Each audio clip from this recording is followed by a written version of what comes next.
Şey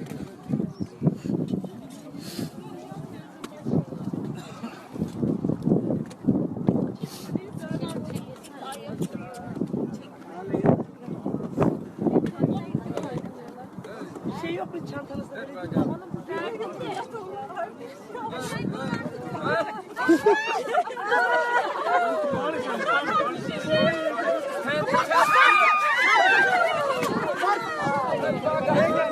والله فشخ الشنطة.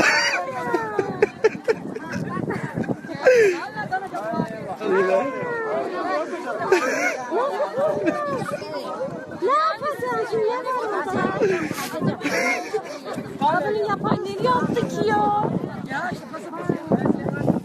वो पड़ा हुआ है, खोल रहा है। Getir mama vereceğim. वो देखो सब चीज निकाल दिया, उधर जाओ वो निकाल रहा है, जल्दी जल्दी जाओ जल्दी।